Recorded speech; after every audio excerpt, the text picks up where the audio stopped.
नमस्कार, the wire में आपका स्वागत है। मैं हूं आरफा खानम शेरवानी। हम जानते हैं कि कोरोना वायरस की जो सेकेंड वेव आई थी, दूसरी लहर आई थी, कि जिसने कितना तबाहनाक मंजर भारत में पेश किया कि शायद जैसे मैंने कहा कि बहुत बड़े जो ऐतिहासिक संकट आए हैं उनमें से एक शुमार हो गया भारत के इतिहास का। ऐसे में डर और खौफ का माहौल ये है कि क्या तीसरी वेव भी आएगी और इस ये वेव कितनी मजबूत होगी, कितने लोगों को अपने साथ ले जाएगी और किस तरह से हम इस वेव को रोक सकते हैं या इसे कमज़ोर कर सकते हैं या इस बात को सुनिश्चित कर सकते हैं कि ज़्यादा से ज़्यादा लोगों को दवाई या वैक्सीनेशन या इस लहर को, जैसे मैंने कहा, कमज़ोर करने का तरीका। जी, क्योंकि ये बात तो बिल्कुल मानी जा रही है कि वेव्स तो लगातार आती रहेंगी जब तक कि हम पूरी आबादी को वैक्सीनेट नहीं कर देंगे। पूरी दुनिया का तजुर्बा हमें यही बता रहा है। तो इस खास कार्यक्रम में हम चर्चा इस बात पर करेंगे कि सरकार ने दो बड़े दावे किए हैं। भारत सरकार ने पहली बात तो जून के महीने में, यानी कि जिस महीने में हम पहले से ही मौजूद हैं, उस महीने में 12 करोड़ वैक्सीन्स की जो खुराक हैं वो हमें मुहैया कराएगी सरकार। और दूसरा बहुत बड़ा दावा किया है कि इस साल के आखिर तक, दिसंबर 2021 तक, देश की तमाम आबादी को वैक्सीनेट कराया जा चुका होगा। कि क्या भारत में मुमकिन है कि जो 2021 तक की बात कही जा रही है कि पूरे देश की आबादी को वैक्सीनेट कराया जा सके? क्योंकि आप यकीन जानिए कि सरकारें ज़रूर चाहती हैं कि आप दूसरे मुद्दों में उलझ जाएं और थोड़ा सा वेव नीचे आई है या लोगों के मृत्यु का सिलसिला या संक्रमण का सिलसिला कम हुआ है तो हम इस बारे में भूल जाएं। लेकिन हम ये आपको बताना चाहते हैं कि जब तक वाकई देश में पूरे तरीके से जो मैनेजमेंट है कोविड का वो वैसा नहीं होगा जैसा होना चाहिए, हम ये महत्वपूर्ण सवाल उठाते रहेंगे। तो मैं यहाँ पर रेफ़र करना चाहती हूँ इस आर्टिकल को जो आर राम कुमार ने लिखा है। प्रोफेसर हैं ये, Tata institute of social sciences Mumbai में, जिन्होंने ये दावा किया है कि सरकार जो बोल रही है पूरे तरीके से झूठ है, बेबुनियाद है कि 12 करोड़ जो खुराक है वो मिल जाएगी आम आदमी को जून के महीने में। अब इसमें वो ये कह रहे हैं कि 12 करोड़ में सरकार का दावा ये था कि 6 करोड़ यानी उसके पास खुद मिलेगा सेंटर का अपना कोटा, और 6 करोड़ के आसपास जो है वो स्टेट गवर्नमेंट के लिए अवेलेबल होगा, मुहैया होगा कि वो प्राइवेट कंपनियों से ख़रीद लें। क्योंकि ये भी आपको पता है ना कि 45 से ऊपर सरकार जो है वो निःशुल्क मुहैया करा रही है, और इसके अलावा उससे जो कम उम्र के लोग हैं 18 से 44 साल की उम्र के, उनको ख़रीदना होगा, उसको प्राइवेटाइज़ कर दिया गया है कि वो अपने खर्चे पर ये लगाएंगे। और इसके पीछे कोई दलील नहीं है कि क्या ऐसा क्यों किया गया है, कि 45 से नीचे वाले लोगों का क्या जुर्म था, उन्होंने क्या गुनाह किया था कि उनको इस तरह से किया गया, और 45 से ऊपर वालों को क्यों मुफ्त में मुहैया कराने की बात कही गई है। तो ये कह रहे हैं राम कुमार, खासकर टाटा इंस्टीट्यूट के, कि ये उन्हें काफ़ी दिलचस्प लगता है क्योंकि मई के महीने में भी इसी तरह का एक दावा किया गया था जो सच साबित नहीं हुआ। तो उन्होंने एग्जाम्पल ये दिया है कि जो नया अनाउंसमेंट है वो कोई ऐसा रियलिस्टिक असेसमेंट नहीं है जिसकी बुनियाद पर उन्होंने ये दावा किया हो। सिर्फ ये कहा गया है कि जो कैपेसिटी है, जो दो बड़े इंस्टीट्यूट हैं जिनके ज़रिए, यानी कोविशील्ड और कोवैक्सीन, जो हमारे सामने दोनों टीके अवेलेबल हैं, उन दोनों इंस्टीट्यूट की जो क्षमता है इन टीकों को पैदा करने की, बनाने की, उसकी बुनियाद पे ये क्लेम किया गया है। न सिर्फ कि ये नहीं कि सरकार के पास ये कोई आंकड़ा है कि इतने टीके लगा दिए जाएंगे, यानी इस दावे के पीछे सिर्फ इन दोनों इंस्टीट्यूट की क्षमता को जाहिर किया गया है। हालांकि उसके बाद वो ये भी आर्ग्यू करते हैं कि ये क्षमता भी ठीक नहीं है, कि चूँकि मई के महीने का अगर एग्ज़ाम्पल हम ले लें तो 5.98 यानी करीब 6 करोड़ के आसपास टीके लगाए गए थे। तो ये पूछ रहे हैं वो कि जब प्रोडक्शन कैपेसिटी 8.5 करोड़ है तो बाकी टीके कहाँ चले गए? तो पहले तो मई के महीने का हमें हिसाब दीजिए कि जब आपने 6 करोड़ से कम टीके लगाए और 8.5 करोड़ की क्षमता है दोनों इंस्टीट्यूट जिनको सरकार ने इजाज़त दी है कि वो टीका प्रोड्यूस कर सकें भारत के लिए, आखिर कहाँ चले गए? अब बात आती है जून में जो वादा किया गया है उसके बारे में। तो 12 करोड़ का वादा, जैसे मैंने आपको बताया, कहा गया है, लेकिन जब सिर्फ 6 करोड़ से कम मई में टीके लगे थे तो अचानक ये दोगुने से भी ज़्यादा कैसे हो जाएंगे? ये कोई दलील हमें दे सरकार, इसके पीछे हमारे सामने कोई एविडेंस, कोई गवाही, कोई सबूत दे कि किस तरह से ये कहने की कोशिश की जा रही है। राम कुमार ये आर्ग्यू कर रहे हैं कि जो स्पुतनिक का जिक्र हो रहा है, रूसी जो टीका है, वो भी अगस्त से पहले नहीं आएगा। इसके अलावा जो कोवैक्सीन के 2 लाइसेंसी कंपनियां हैं वो भी नवंबर और दिसंबर से पहले प्रोडक्शन नहीं शुरू करेंगी। तो आखिर किस तरह से, किस बुनियाद पर सरकार जो है वो हमें बताने की एक कोशिश कर रही है, बहकाने की कोशिश कर रही है, भ्रमित करने की कोशिश कर रही है, सिर्फ एक फील गुड फैक्टर के लिए, सिर्फ इसलिए क्यों कहा जा रहा है कि पॉजिटिव खबरें दिखाई जाएं। तो ये पॉजिटिविटी है? क्या झूठ में पॉजिटिविटी हो सकती है?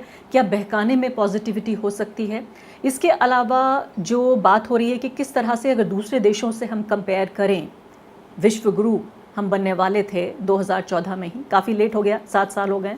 खैर, उन्होंने कहा था कि 5 आपने 12 आपने 60 साल दिए कांग्रेस पार्टी को, मुझे 60 महीने दे दीजिए।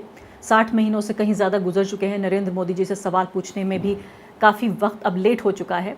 तो 12% भारत में ऐसे लोग हैं जिनको कम से कम एक टीका लगा है, और 58% लोग हैं यूनाइटेड किंगडम में, यूके में, जिनको एक टीका कम से कम लग चुका है।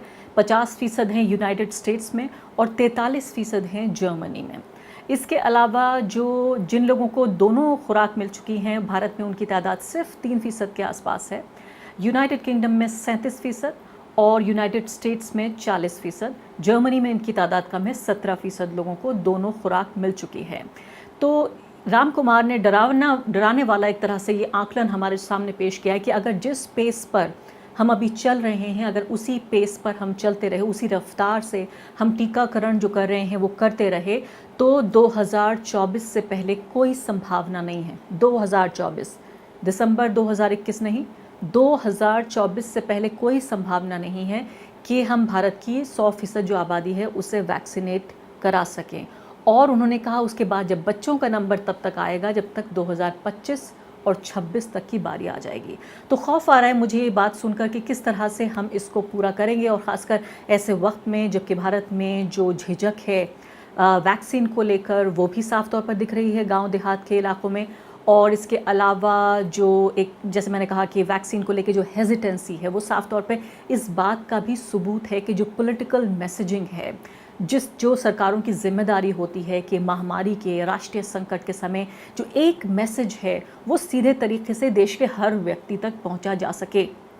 ये मैसेज नहीं पहुंचा कि वैक्सीन उनके लिए अहम है, बीमारी से लड़ने के लिए अहम है। इसलिए हमने देखा किस तरह से सेकेंड वेव में गांव देहात में परिवार के परिवार तबाह हो गए, वाइप आउट हो गए, पूरे पूरे परिवारों की मौत हो गई। और इसके बाद भी हेजिटेंसी अगर हो रही है गांव देहात में, तो आखिर इसके पीछे सीधे तौर पर सरकार की जो मैसेजिंग, जो संदेश की जो उनकी प्रणाली है कि किस तरह से बातचीत की जाए, वो सीधे तौर पर फेल हो रही है। और तब भी ये सब भी तब मुमकिन हो पाएगा जब जिस तरह की राजनीतिक बयानबाजियाँ जो केंद्र सरकार है और राज्य सरकारें हैं, ख़ासकर वो राज्य सरकारें जो गैर भाजपा शासित हैं, जिस पर गैर भाजपा पार्टियों की सरकारें हैं जिन राज्यों में, उनको लेकर जो इस तरह की जो रस्साकशी नज़र आ रही है, उसको लेकर भी लगातार आप ये देखिए कि हरियाणा के मुख्यमंत्री ने, मैं कहूँगी कितना बेहुदा बयान दिया जब उन्होंने कहा कि दिल्ली के मुख्यमंत्री इसलिए जल्दी जल्दी वैक्सीनेट कर रहे हैं लोगों को, इसलिए जल्दी जल्दी टीके लगा रहे हैं ताकि वो केंद्र सरकार को बदनाम कर सकें, तो क्योंकि टीके ख़त्म हो गए हैं, और ये कहें कि देखिए हमने अपने वैक्सीनेशन सेंटर बंद कर दिया है क्योंकि हमारे पास टीके नहीं हैं। तो ये सीधे तौर पर जो जिम्मेदारी बनती है, आप अक्सर मीडिया में सुनते होंगे टेलीविज़न चैनल्स पर कि राज्य सरकारों को जिम्मेदार बनाने की कोशिश की जा रही है कि देखिए जो हेल्थ है वो स्टेट का सब्जेक्ट है, तो इसमें केंद्र सरकार क्या कर सकती है।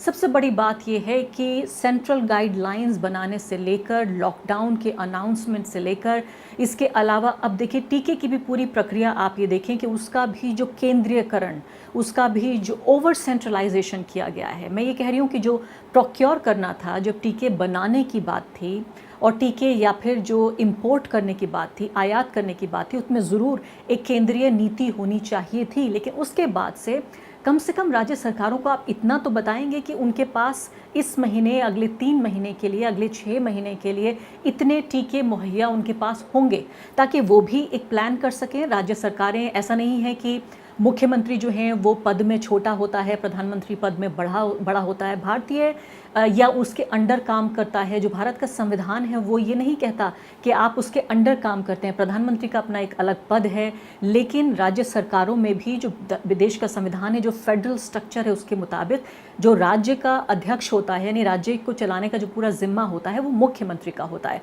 कुछ ताकतें इसमें राज्यों के पास होती हैं संविधान के मुताबिक, और बेशतर ताकतें जो हैं वो केंद्र सरकार सरकार के पास होती हैं कि कुछ नीतियां केंद्र के स्तर पर बनेंगी और बाकी नीतियां राज्य के स्तर पर बनेंगी। जैसे स्वास्थ्य है या इसके अलावा लॉ एंड ऑर्डर है, कानून व्यवस्था है, उसकी भी जिम्मेदारी राज्यों की होती है, इसलिए राज्यों की अपनी पुलिस भी होती है। लेकिन इस मामले में किस तरह से केंद्र सरकार ने हाथ बांधे हुए हैं राज्य सरकारों के, और इसके अलावा ये मुद्दा हम आपके सामने पहले भी उठा चुके हैं कि भारत में कुछ राज्य गरीब हैं जिनके पास कम रिसोर्सेज हैं, कुछ राज्य अमीर हैं जिनके पास ज़्यादा रिसोर्सेज हैं। हिस्टोरिकली अगर देखा जाए, ऐतिहासिक रूप से देखा जाए, ट्रेडिशनली भी अगर हम देखें कि किस तरह से अलग अलग राज्यों का अलग अलग मिजाज रहा, उनके रिसोर्सेज रहे, और इन हालात में जब प्राइवेट प्लेयर्स से, प्राइवेट कंपनियां जो दो हैं, इनसे जब खरीदेंगे टीके तो जिस राज्य के पास ज़्यादा पैसा होगा वो ज़्यादा खरीद पाएगी उस लिहाज से, और दूसरे राज्य पिछड़ जाएंगे। इस बात को भी ध्यान में नहीं रखा गया जब ये पूरी प्लानिंग की गई, और इसलिए मनमोहन सिंह ने जो पत्र लिखा था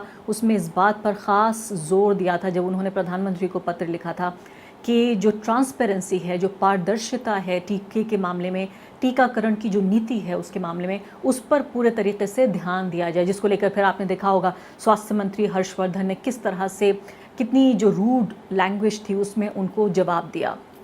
तो इस पूरे बात का लब्बे लुबाब ये है कि 15 महीने गुजर जाने के बाद भी भारत के पास अभी अपनी कोई टीकाकरण की नीति नहीं है। उसके पास सिर्फ हेडलाइन मैनेजमेंट, सिर्फ फील गुड फैक्टर, पॉजिटिव खबरें दिखाने का दबाव, और जाहिर है सरकार के जो चीयर लीडर्स हैं वो मौजूद हैं जो लगातार ये कहते हैं कि भाई देखिए इसमें केंद्र सरकार को आप जिम्मेदार मत ठहराइए।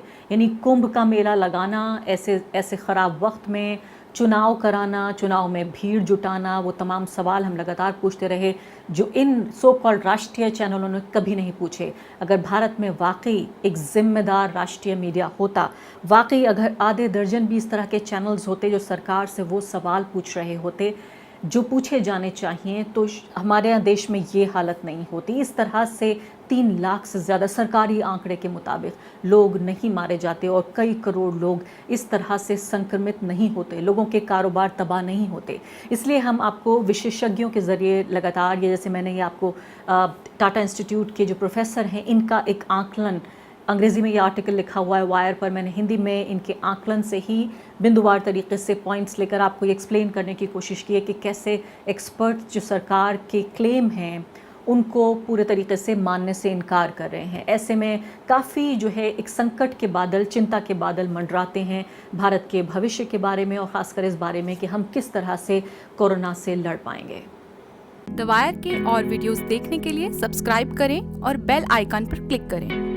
स्वतंत्र पत्रकारिता की आर्थिक मदद करने के लिए डिस्क्रिप्शन में दिए गए लिंक पर जाएं और अपनी राशि चुनें।